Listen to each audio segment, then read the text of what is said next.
দয়াল বাজবো না পরাণে, তুমি ভিন্ন যদি বাসো আমায়, বাজবো না পরাণে। পরের একটি গান শুনলাম, মেলা মিলাইছে বাবায় মেলা মিলাইছে। তো আসলে একেবারে যদি কোনো কথাবার্তা না থাকে, কেমন যেন লবণ ছাড়া খাবারের মতো মনে হয়। তো আমি প্রথমে একটা বন্দনা গান শুনছি আমার মায়ের মুখে, অনেক পুরনো একটি বন্দনা। এই বন্দনার মধ্যে আয়ুব নবীর কথা শুনেছিলাম।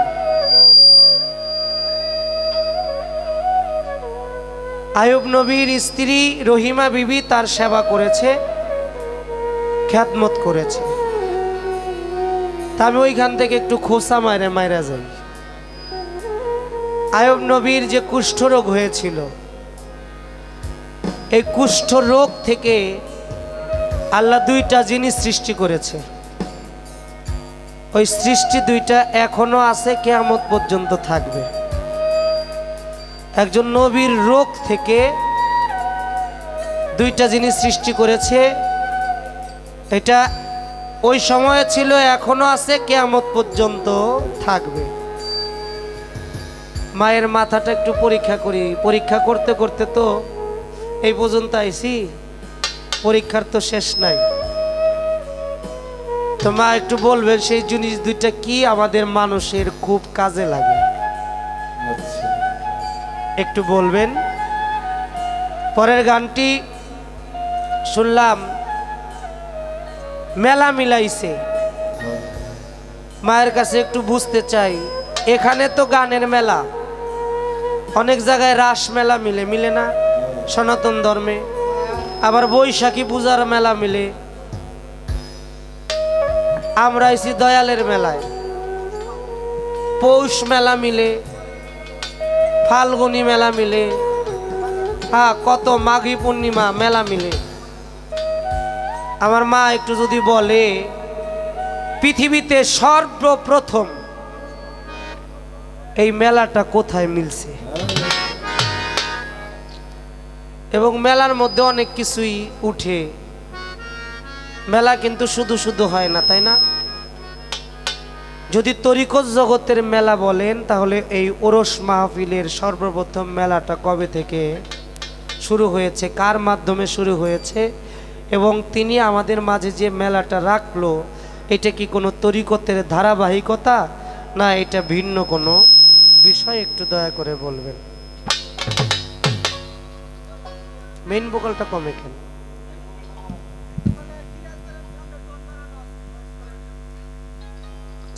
সাউন্ড সিস্টেমটা ওই পাশে ভালোই ছিল, আপনাকে স্পিকার কইটা লাগায় দেখি। ঠিক তো আছে, কিন্তু এটা তো হ্যাঁ গো না বিধায় কমায় টমায়া দেয়। প্রসেসর আছে, ওই প্রসেসরটা একেবারেই রাখেন, ওইটাই নাই। হ্যাঁ, তো বেশি কোনটা?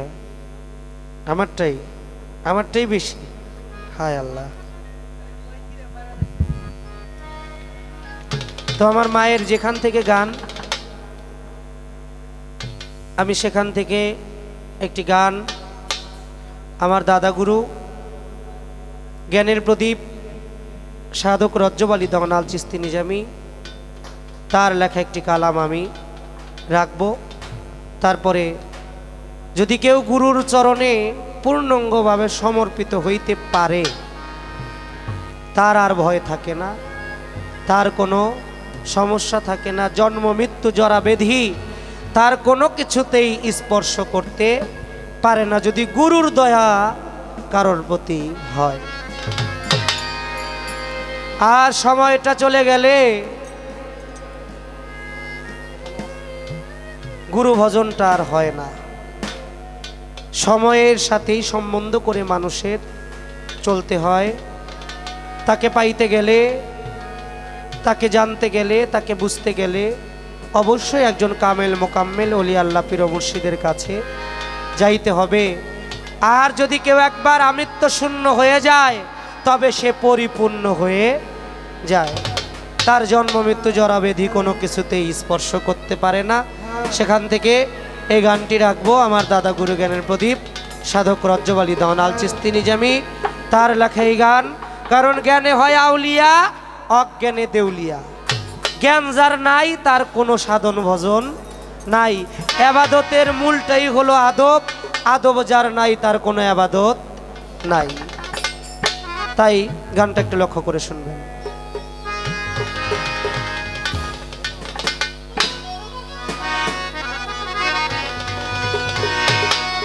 হলে জ্ঞানের অঙ্কুর মন পাগলা তোর ভয় কি রে কাল সমনে হলে জ্ঞানের অঙ্কুর হলে জ্ঞানের অঙ্কুর মন পাগলা তোর ভয় কি রে কাল সমনে আগে জ্ঞান দিয়া মন রাখো তারে রাখো রে সংশোধনে আগে জ্ঞান দিয়া মন রাখো তারে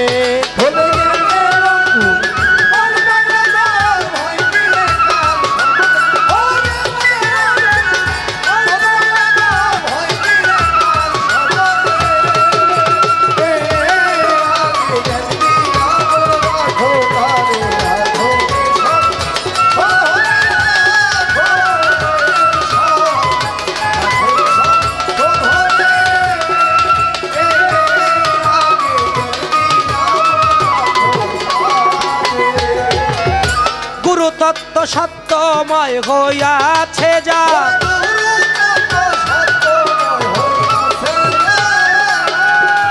ওরে গুরু তত্ত্ব সত্যময় হইয়াছে যার সে সারিয়ায় সতের সঙ্গ ফিরে গেছে মন মাতঙ্গ গুরুময় অঙ্গ হইয়া গেছে তার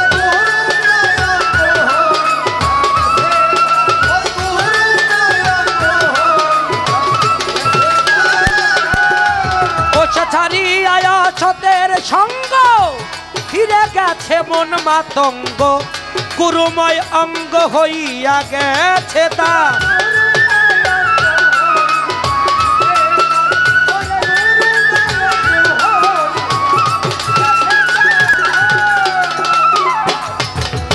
কাম তরঙ্গে হয়ে গেছে নিজবিকা কাম তরঙ্গে হইয়া গেছে ও সে কাম তরঙ্গে হয়ে গেছে নিজবিকার পাগল আমার গুরুকে করে কান্ডারি প্রেম তরঙ্গে দিচ্ছে পারি বাবা গুরুকে করে ওরে গুরুকে করে কান্ডারি প্রেম তরঙ্গে দিচ্ছে পারি ও সে হয়ে গেছে মন ব্যাপারি ভোলাম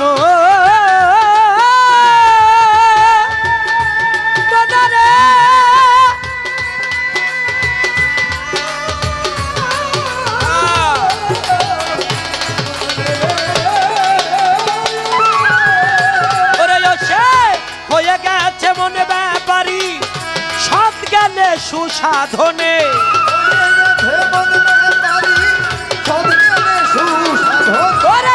হয়ে গেছে মনে ব্যাপারি সৎ জ্ঞানে সুসাধনে জ্ঞান দিয়া মন রাখো তারে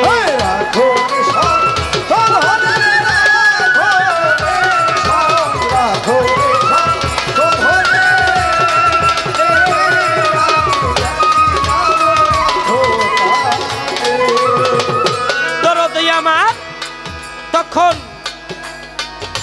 যখন কামিনীকুল জয় হইয়া গেছে যার ভবে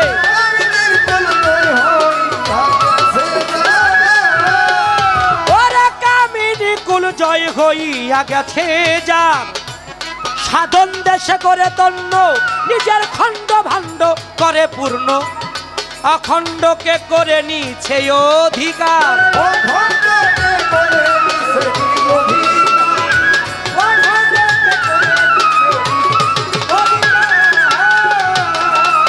সাধন দেশে করে তন্ন খণ্ড ভাণ্ড করে পূর্ণ অখণ্ডকে করে নিছে অধিকার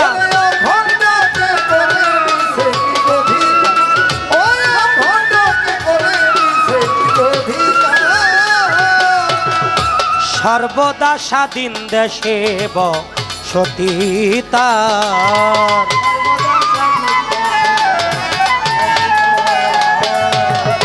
সর্বদা স্বাধীন দেশে বসতি তার। বসে সিদ্ধির দেশের পারাপারে আত্মশক্তি অর্জন করে বাবা সিদ্ধির দেশে পারাপারে আত্মশক্তি অর্জন করে। কিছুদিন আগে গেছি গানে, গুরু শিষ্য পালা দিছে, চতুর্পাশেই আসর বসাইছে। কিসের আসর? সিদ্ধির আসর। যখন আমি এই গানটা গাইতেছি আর এক পাগল কয়ে এতক্ষণে একটা উচিত গান গাইছেন। এই যে সিদ্ধির কথা, এই সিদ্ধির কথা কইছে দেখে এই সাধকরা আমরা সিদ্ধি খাই। আসলে এই সিদ্ধি সেই সিদ্ধি না। স্থূল প্রবত্র সাধক সিদ্ধি, চার দেশেই গুরুর বসতি। যে সাধনা করে সিদ্ধ হয়, সিদ্ধি লাভ করে, এটাকে বলে সিদ্ধি। আর অনেকে গাঁজা টানে আর ধোঁয়া বাইর করে কয় আমরা সিদ্ধি গাইতেছি, বুদ্ধি বাইরেছে আমাকে। আসলে এই সিদ্ধির কথা আমার দাদা গুরু বলে নাই। যখন একটা মানুষ তার সেফাতি দেহটাকে গুরুর জাতের দেহের সাথে লয় করতে চায়, তখন তার আমিত্ব সত্তাকে গুরুর পায়ে বিলীন করে দিতে হয়। আর আস্তে আস্তে আস্তে আস্তে সাধনায় সে অগ্রসর হইতে থাকে। এক একটা দেশ সে পাড়ি দিয়ে সিদ্ধির দেশে পৌঁছে যায়। তাই আমার দাদা গুরু বললেন, সিদ্ধির দেশের পারাপারে আত্মশক্তি অর্জন করে বাবা।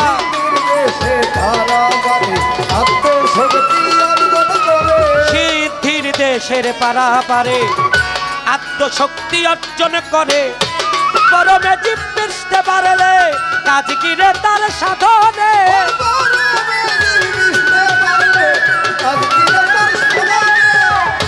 গুরু শিষ্যা মিশতে পারলে হলাম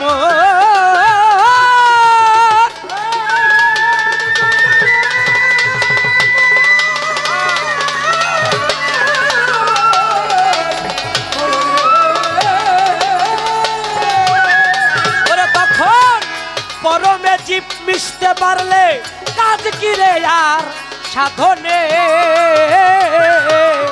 জ্ঞান দিয়া মন রাখো তারে, রাখো রে সংশোধনে মন রাখো রে রাখো রে সংশোধনে। আগে জ্ঞান দিয়া মন রাখো তারে।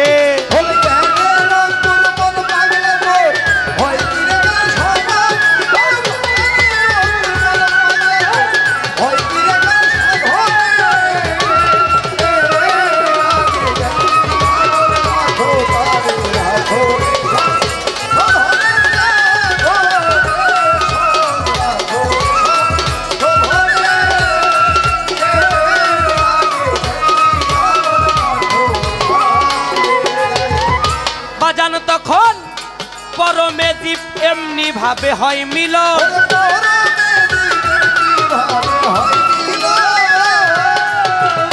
পরমে জীব এমনি ভাবে হয় মিলন। যেমন পানিতে চিনি মিশিলে ধরা যায় না মুখে না দিলে, তেমনি ভাবে দুগ্ধে মিলে রয় মাখন।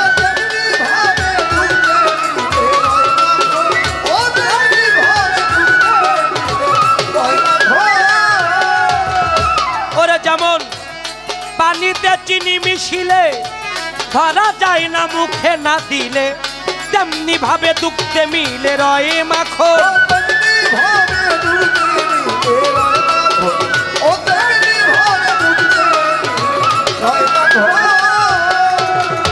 ওরে একজন সুজন রসিকে পাইলে করে আস্বাদ।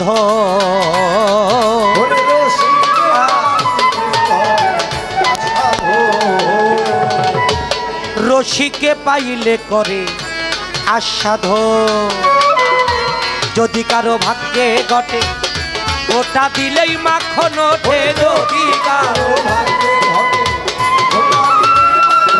পাগল আমার যদি কারো ভাগ্যে ঘটে ঘোটা দিলেই মাখন ওঠে। জ্ঞানের প্রদীপ সাধক রজ্জবের মিলে নাই মোটে।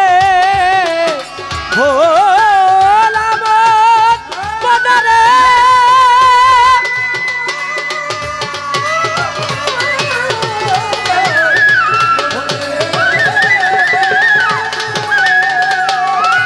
সাধক রজ্জবের মিলে নাই মোটে। দয়াল কাদির জানবি নে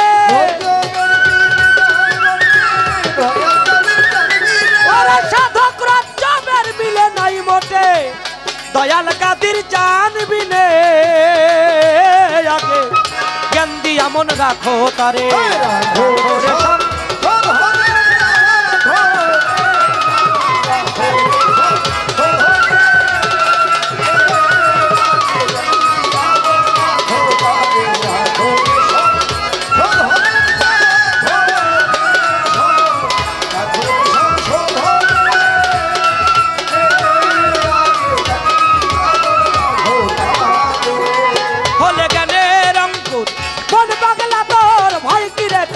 মনে হলে জ্ঞানের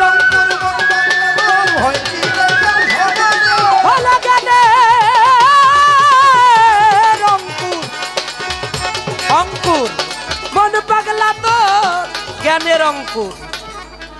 বীজ একটা বীজ যদি মাটিতে বপন করেন, আচ্ছা আমাকে এই যে ক্ষেত, এটা তো খ্যাতি, ধান চাষ করে না, ধান একটা লাগায়, ফল কি একটাই হয়? একটা ধান থেকে অজস্র ফলন হয়। তার মানে কি জ্ঞানের পরিধি যদি একটু আপনি আপনার গুরুর দয়ায় আপনার হৃদয়ে লাগাইতে পারেন। আমি ছোট মানুষ, আপনাদের অনেকের সন্তানের ন্যায়। পরশালী দেওয়ান যেই দোহারের কি ছিল আজ আপনারা টের পাইতেছেন।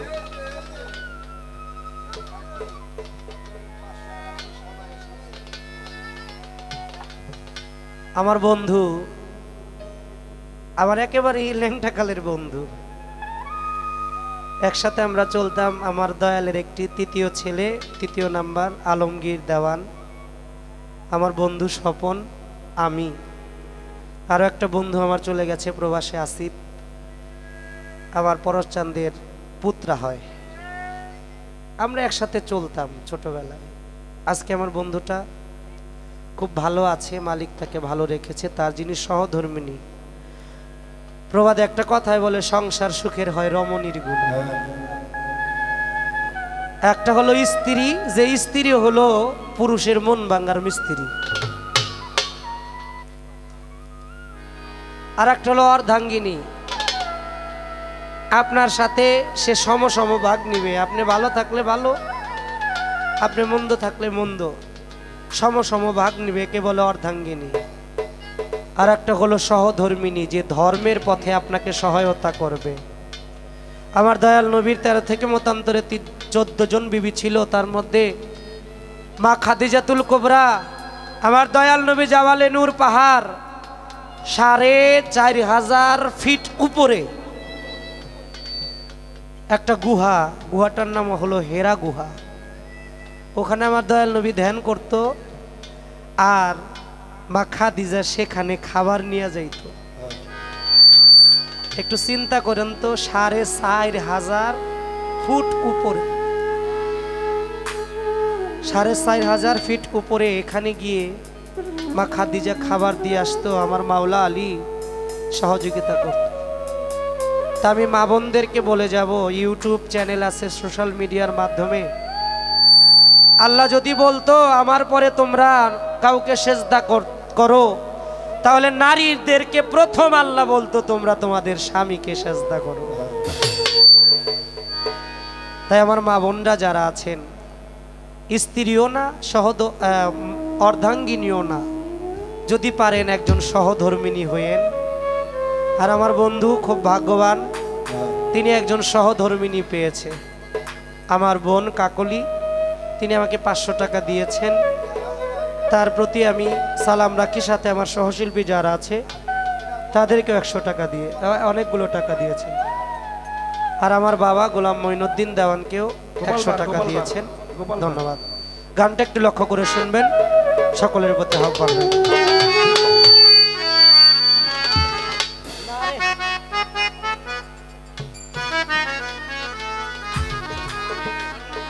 দরবারের পক্ষ থেকে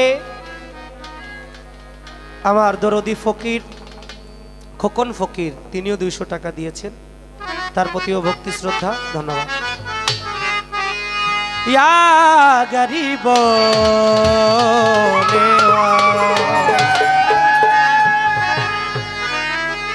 খাজাজি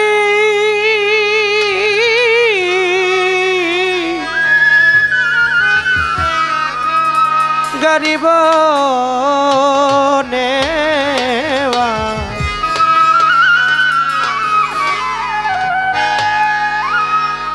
आके जाबी खाजा बाबार दरबारे हाय रे आके जाबी खाजा बाबार दरबारे बाबा खेले कुदरती खेला बाबा खेले कुदरती खेला नाम बिलाई घरे घरे आके जाबी शानाल चांदेर दरबारे हाय रे आके जाबी खोकन चांदेर दरबारे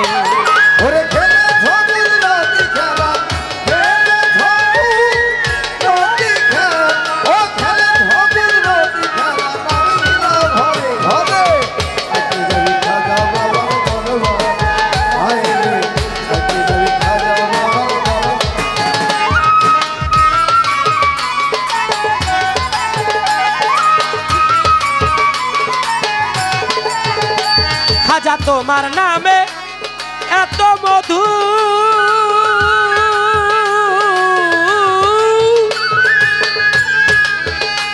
कत पागल हईल कुलबधू खाजा बाबा तोमार नामे एत मधु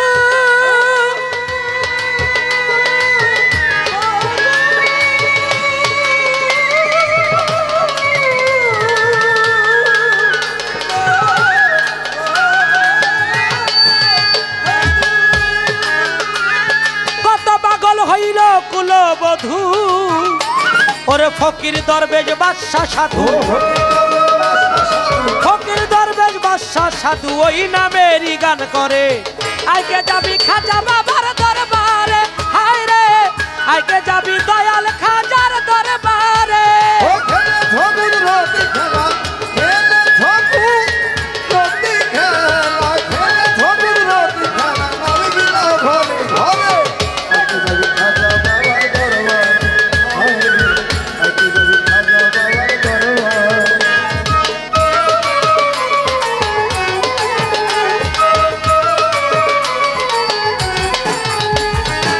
खाजा तोमार पाकरावा जा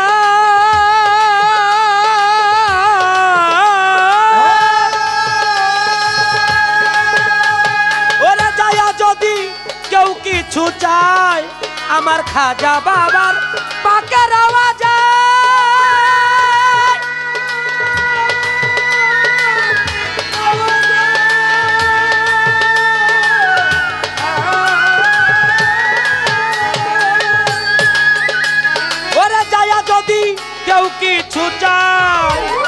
निश्चय तुमी दाओ गो ताहा निश्चय तुमी दाओ गो ताहा एक नियत जे जन करे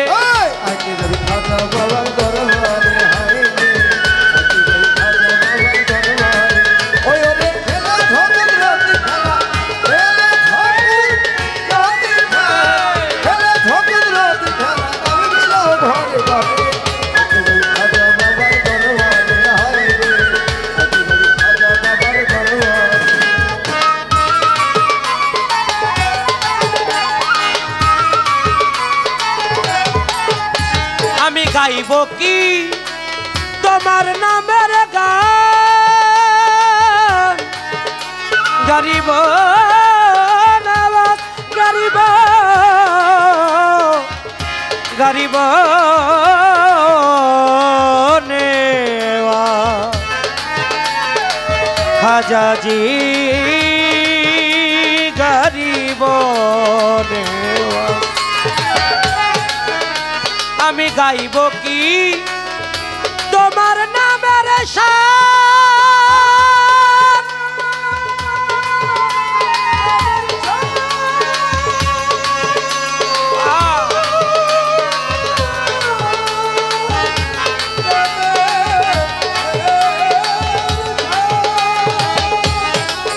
ওই নামে সন্তানই পেল সন্তান খাজা বাবা গাইব কি তো মারে নামের শান ওই নামে সন্তানই পেল সন্তান ও তাই পরশের ব্যথিত পরাণ আমার বাজার পরশের ব্যথিত পরাণ পরশের ব্যথিত পরাণ আছি আশাতে পড়ে আইকে যাবি খাজা বাবার দরবারে দরবারে আইকে যাবি খাজা বাবার দরবারে। আমাদের সমাজে এক শ্রেণীর মানুষ তারা আমাগোটা খায়, আমাগো এলাকায় বাস করে, আবার আমাগোই বিভিন্ন ফতোয়া দেয়, কয় কুদরত একমাত্র আল্লাহরই, আল্লাহর বাইরে কারোর কোনো কুদরত নাই। বলে না তারা কারা?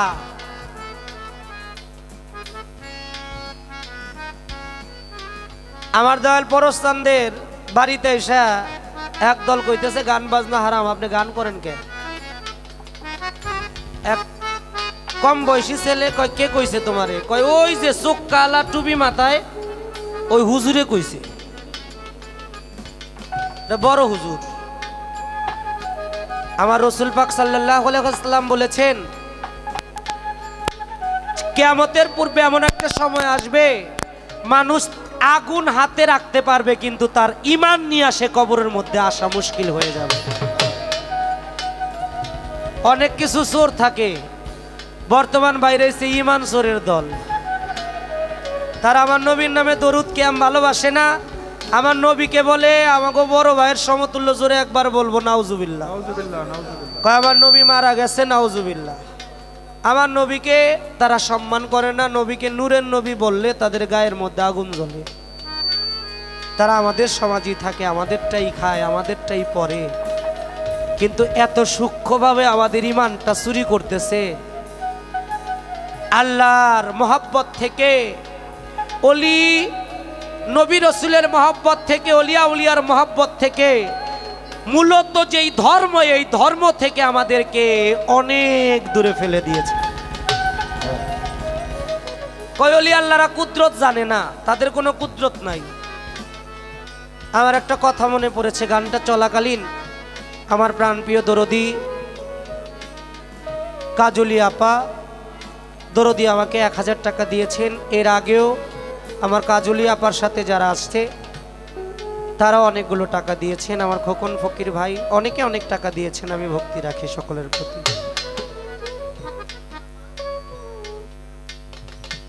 হ্যাঁ,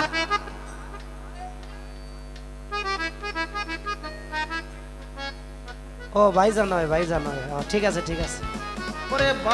আপনাকে আমি অনেক ভাগ্যবান। এই হিজড়া সম্প্রদায়ের যিনি গুরুমা ছিলেন টোটাল বাংলাদেশে, তার নাম ছিল মনু হিজড়া। তিনি জীবিত থাকতে আমাকে উনি নাতি বলে সম্বোধন করতেন, ভালোবাসতেন। আমি নানু নানু বলতাম। এখন বর্তমান আছে বকুল হাজি, রনি হাজি, ঢাকার মধ্যে 3 জন। আমাদের দোহারের মধ্যে যিনি আছেন গুরুমা হয়ে আমাদের কাজলি আপা। আসলে আমার খাজা বাবার এরা সবচেয়ে বড় রহমত পেয়েছে। এই তৃতীয় লিঙ্গের মানুষ যারা, তারা খাজা বাবার দরবারে এক হিজড়া গিয়ে বলতেছে, হুজুর আমি একটা বাচ্চা চাই। কয় বাবা তোর বাচ্চা হইব কেমনে? কয় আমি চাই, তুমি কিভাবে দিবা আমি জানি না। খাজা বাবা একটা ফল দিল, বলল এই ফলের যেই উপরের মাংসটুকু এটা খেয়ে বিচিটা তুমি মাটির মধ্যে রোপণ করবা, আর ওই বিচি থেকে একটা গাছ হবে, ওই গাছ থেকে কিয়ামত পর্যন্ত কোন নিসন্তানি যদি আসে আর সেই গাছের ফল যদি খাইতে পারে, আল্লাহর ওসিলায় ওই ফলের ওসিলায় নিসন্তানের সন্তান হবে। অবদানটা আমার এই তৃতীয় লিঙ্গের মানুষ যারা খাজা বাবার কাছে চাইয়া তারা পাইছে, আমি তাদের অনেক শ্রদ্ধা করি, অনেক সম্মান করি। যাই হোক, খাজা বাবার একটা কুদরতের কথা আমার মনে পড়ছে, আমি কি বলবো বাবা? রাগ হইবেন না তো আপনারা? দেখেন, ওলি আল্লাহর ক্ষমতা এটা কে দেয়? আল্লাহ দেয়। কারণ পবিত্র কোরআন শরীফে সূরা ইউনূসের ৬২ নম্বর আয়াতের মধ্যে আমার আল্লাহ বলেছেন, বিসমিল্লাহির রহমানুর রহিম, আনা ইন্না আউলিয়া আল্লাহি লা খাউফুন আলাইহিম ওয়ালা হুম ইয়াহজানুন। যার অর্থ আল্লাহ ধমক দিয়ে বলতেছে, সাবধান, আমার আল্লাহর ওলিদের কোনো ভয় নাই, তারা হবে না কোনো প্রকারের চিন্তিত। আমার আপনার ভয় আছে না? আমার আপনার চিন্তা আছে না? কিন্তু ওলিদের ভয়, ওলিদের চিন্তা কে দূর করলো? আল্লাহ। আচ্ছা, যাদের চিন্তা আল্লাহ দূর করে দিল, আমরা যদি ওলিদের আশ্রয়ে যাই, ওলিদের কদমে নিজেকে বিলাইতে পারি, আমাদের কি ভয় থাকবে? আমাদেরও ভয় থাকবে না। কারণ হাদিসের মধ্যে আসছে, আল আউলিয়া লা ইয়ামুতু, যার অর্থ আল্লাহর ওলিরা কখনো মৃত্যুবরণ করে না। কোরআন শরীফের মধ্যে আরো আল্লাহ বলেছে, তাদেরকে তোমরা মৃত বলিও না যারা আল্লাহর রাস্তায় শহীদ হয়ে গেছে, যারা আল্লাহর রাস্তায় গমন করেছে, তাদেরকে মৃত বলতেও নিষেধ করেছে। আর কানার ধরের কানেরা, তারা কিছুদিন আগে একজন কইছে বাংলাদেশের যত মাজার, এই মাজার বলছিল, আমি আমার জবান দিয়ে উচ্চারণ করতে পারবো না, যেই কথা বলছিল এর জন্য মৃত্যুর আগে তার পায়ের মধ্যে এমন পচন রোগ ধরছে, পাও নিয়ে সে কবরে যাইতে পারে নাই, পাও থুয়ে এই পৃথিবীতে তার কবরে যাইতে হয়েছে। একজন বলছিল বাংলাদেশের মাজার রাখা যাবে না, সে এখন 14 শিকির মধ্যে পইরা রইছে। আল্লাহ বলেছে যে আমার ওলির বিরুদ্ধে কথা বলে, আমি আল্লাহ তার বিরুদ্ধে যুদ্ধ ঘোষণা করি। তাই আগুন নিয়ে কখনো খেলবেন না, আমার অনুরোধ রইল। আল্লাহর একজন ওলি, একজন ভালো মানুষ যদি থাকে, ভালো মানুষের ভালো কিছু মানুষ আছে, তার আপনি ক্ষতিও করেন নাই, তার কোনো সমস্যা আপনি করেন নাই, কিন্তু হুদাই আপনারে দেখতে পারে না, এমন কিছু মানুষ আছে না? তদ্রূপ ওলি আল্লাহদেরকেও তাদের পিছে কিছু শত্রু থাকে, শয়তান থাকে, মানুষরূপী শয়তান, তারা ওলি আল্লাহর বিরোধিতা করে, আমার ওলি আল্লাহদেরকে দেখতে পারে না। এই রকম আমার খাজা মঈনুদ্দিন চিশতি ডাক দিয়ে বলেছিল, কুতুবউদ্দিন, আমি তো এই দেশে ইসলাম প্রচার করলাম, তুমি চলে যাও দিল্লির শহরে, তুমি দিল্লিতে গিয়ে ইসলাম প্রচার করো। ইসলাম প্রচার করতে করতে করতে করতে করতে দিল্লির যে বাদশাকে কুতুবউদ্দিন ইসলাম ধর্ম গ্রহণ করাইছে, এবং বাদশাহ কুতুবউদ্দিন তাকে তার ডান পাশে বসার একটা আসন দিয়েছে। বাবা, কিছু কুচক্রী মানুষ, তারা বলে ব্যাপারটা কি, কই থেকে এসা উইরা এসা জুইরা বসলো। কথাটা একটু লক্ষ্য করে শুনবেন যারা গুরু ভক্ত মানুষ। গুরু ধরছেন কারা কারা বাবার একটু হাত দেখাই তো। অনেকেই ধরছি, যারা ধরেন নাই তাদের কাছেও পায়ে ধরে বলে যাই, তারা কেউ বাজাইস না বাবারা। যারা ধরেন নাই গুরু, পায়ে ধরে বলে যাই, যদি পারেন পৃথিবীতে আসার সিরিয়াল আছে, চলে যাবার কারো কোনো সিরিয়াল নাই। তারা অবশ্যই একজন ওলি আল্লাহর কাছে গিয়ে বায়াতে রাসূল গ্রহণ করবেন। এটা আমার আল্লাহর আদেশ, আল্লাহর রসুলের আদেশ। আল্লাহর নবীর কথা তো আমরা বিশ্বাস করি না বাবা? আল্লাহর নবী বলেছে, যারা বায়াতে রাসূল গ্রহণ না কইরা মারা গেল, তাদের জেহেলিয়াতের মৃত্যু নসিব হইল। জোরে বলবো নাউজুবিল্লাহ। এত বড় বদনসিবী মৃত্যু যেন কারো না হয়। যে যেখান থেকেই শুনছেন পায়ে ধরে অনুরোধ করে যাব, বায়াতে রসুল গ্রহণ করবেন। বায়াত হওয়া খারাপ জিনিস না। বায়াত হলে দেখবেন একটা তরিকতের মানুষের চলাচলতি, আচার আচরণ, ব্যবহার একরকম, আর একজন বেতরিকার মানুষের চলাচলতি, আচার আচরণ আর এক রকম। তরিকত জগতে আপনাকে সরল পথে নিবে, যেই পথের দেখা রসুলরা দিয়েছে, ইহদিনা সিরাতাল মুস্তাকিম, সত্য সরল পথ, যেই পথে আপনাকে আল্লাহ পর্যন্ত নিয়ে যাবে। তা আল্লাহ পর্যন্ত আমরা যাইতে চাই না? যদি কেউ যাইতে না চান তাহলে দরকার নাই। আমি এক জায়গায় বলেছিলাম, মাওলানা জালালউদ্দিন রুমি, পারস্যের কবি শেখ সাদি রহমতুল্লাহ আলাইহি, তারাও বলেছেন, শেখ সাদি বলেছে, এক মুহূর্তে যদি কোনো অলি আল্লাহর সহব্বতে মহব্বতে কেউ কাটাইতে পারে, 1000 রাকাত নফল আবাদতের চাইতো বড় আবাদত তার এক মুহূর্তে হয়ে যায়। আর মাওলানা জালালউদ্দিন রুমি বলেছেন, মান্না শায়েকুল্লাহ ফাশাকাও শয়তান, যার পীর নাই তারও একজন পীর আছে, এটা হলো শয়তান। তা আমরা শয়তানের ভক্ত যেন কেউ না হই। শয়তান আল্লাহর অভিশাপ পেয়েছে, আমরাও যেন আল্লাহর অভিশাপের জায়গায় না যাই, অনুরোধ করে গেলাম। কেন বললাম? গুরু ভক্ত ছাড়া গুরু প্রেমের কথা বলতে ভালো লাগে না। দুই একজন যাই আছেন, কথাটা একটু মনোযোগ দিয়ে শুনবেন, দেখবেন আল্লাহর ওলিদের কেমন ক্ষমতা।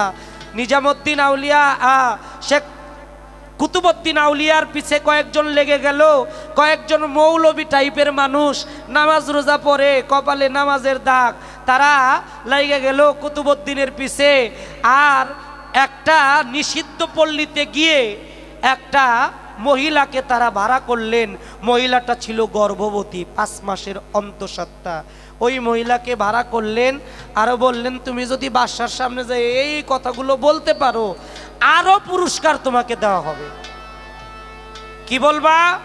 বাদশার ডান পাশে একজন ব্যক্তি বসা, বলবা আমার সাথে ওই ব্যক্তি খারাপ কাজ করে, আমার সাথে ব্যভিচার করে, আমার সাথে এই কাজ করে, তিনি আমার বিয়ে করার প্রতিশ্রুতি দিয়ে এখন আমার খোঁজ খবর নেয় না। বাদশার দরবারে কি হইল রে? বাদশার দরবারে বাবা চলে গেছে ওই মহিলা, গিয়ে বলতেছে, বাদশা নন্দন, আপনি যদি আদেশ দিতেন, অভয় দিতেন, আমার একটা নালিশ আপনার কাছে নিয়ে আসছি।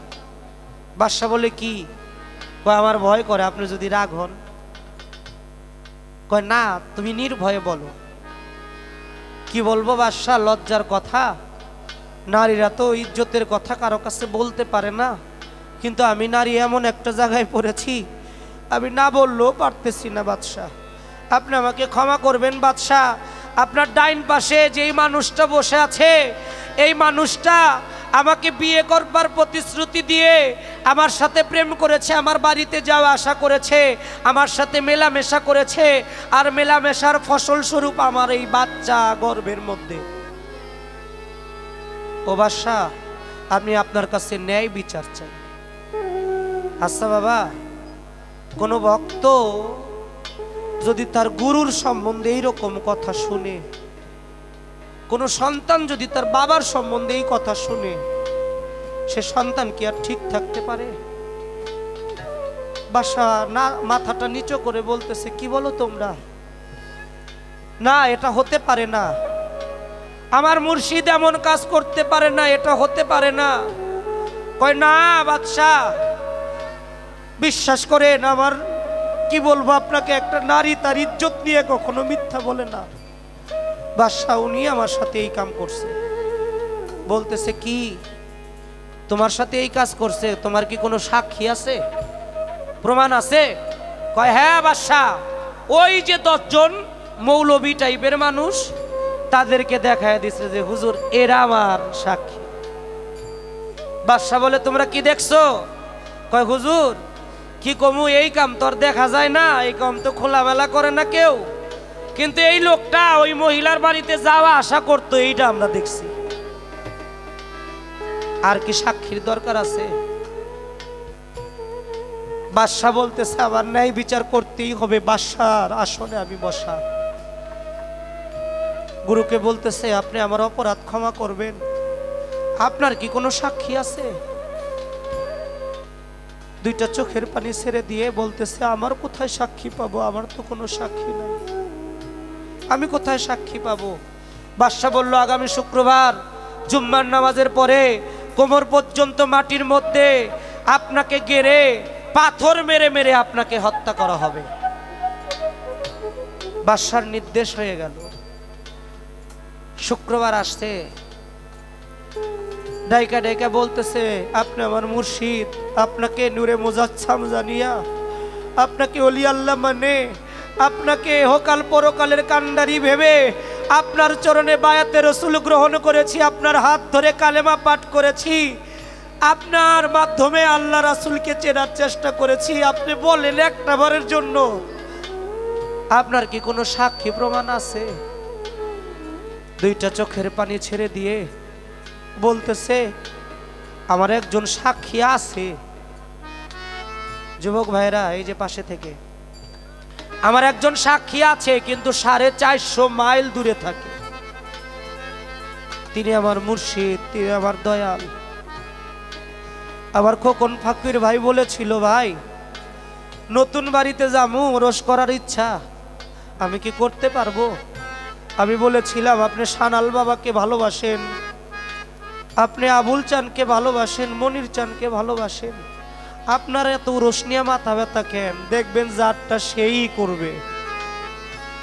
আজকে এই মিলন মেলা মিলে গেছে, ভবিষ্যতে আমার মনে হয় এই বাতি আর নিববে না। গুরু নামে যদি কেউ মরতে পারে বাবা, গুরুই তার সারথি হয়ে যায়। দুইটা চোখের পানি ছেড়ে দিয়ে বলতেছে, বাদশাহ আমার একটা সাক্ষী আছে, সাক্ষীটা 450 কিলোমিটার দূর। বাদশাহ তুমি কি আমাকে একটু সুযোগ দিবে? আমি আমার বান্ধবীকে একটু ডাকবো, যদি আমার বান্ধব দয়া করে আমার কাছে আসে। কারণ আমি যেই নিদানে পড়েছি, আমি যেই সমস্যায় পড়েছি, এই নিদান আমার মুর্শিদ ছাড়া কেউ উদ্ধার করতে পারবে না। কেঁদে কেঁদে বলতেছিল, আজ বড় নিদানে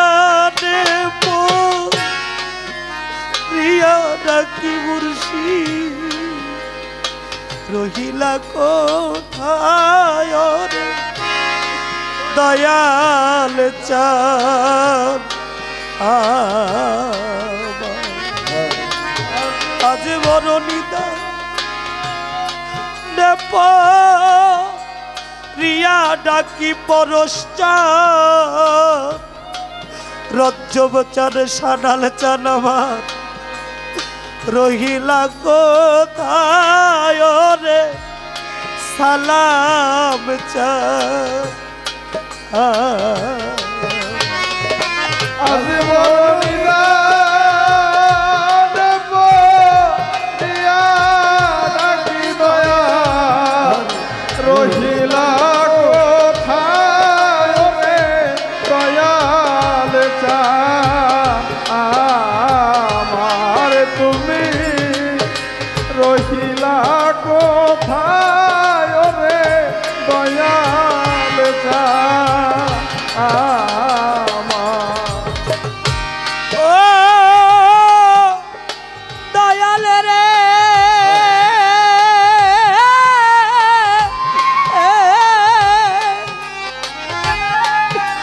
তোমার নৌকা তোমার বইটা মুর্শিদ, তুমি করন কারণ দয়াল, তুমি কর্ণধার।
দয়াল নিজ গুণে নাই আসিলে দয়াল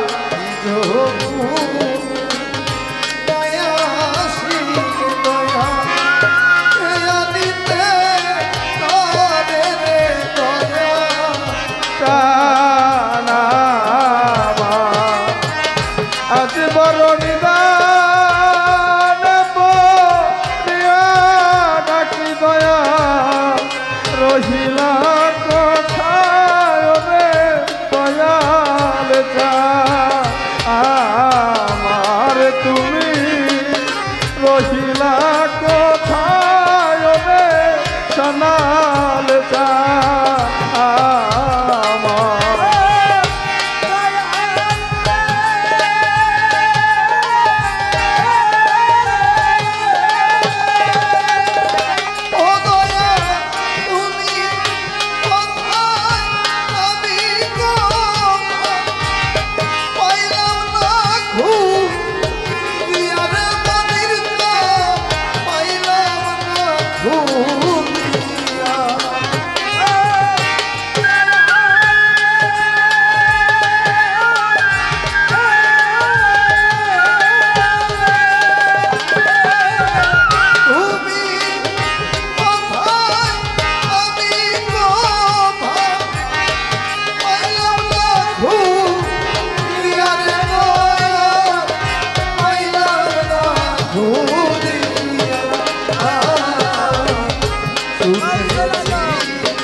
আমি শুনেছি তাই লোকের মুখে দয়া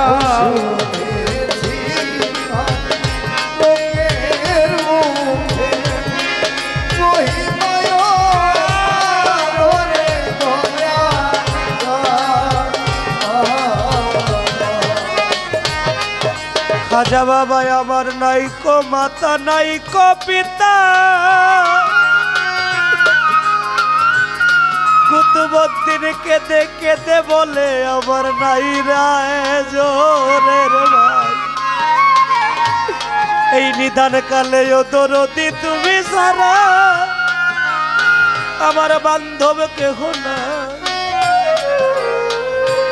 আমি যেই নিদানে পড়েছি বান্ধব তুমি যদি দয়া করে আমাকে তোমার চরণে আশ্রয় না দাও আমার এই বিপদ এই নিদান এই ঘোর নিদান আমার উদ্ধার হবে না চোখের পানি ফেলে যখন ডাকতেছে হঠাৎ করে দেখে 450 কিলোমিটার দূরের রাস্তা পলকের মধ্যেই আমার খাজা বাবা এসে কুতুবউদ্দিনের সামনে দাঁড়িয়েছে সুবহানাল্লাহ এসে বলতেছে কি নিদান তোর কোন ভক্ত যদি তার গুরুকে হৃদয়ে ভরে চোখের পানি ফেলে কারণ আল্লাহ সবচাইতে বেশি পছন্দ করে বান্দার চোখের পানি আমার রসুল সারাটা জীবন উম্মতি বলে শুধু চোখের পানি ফেলে গেছে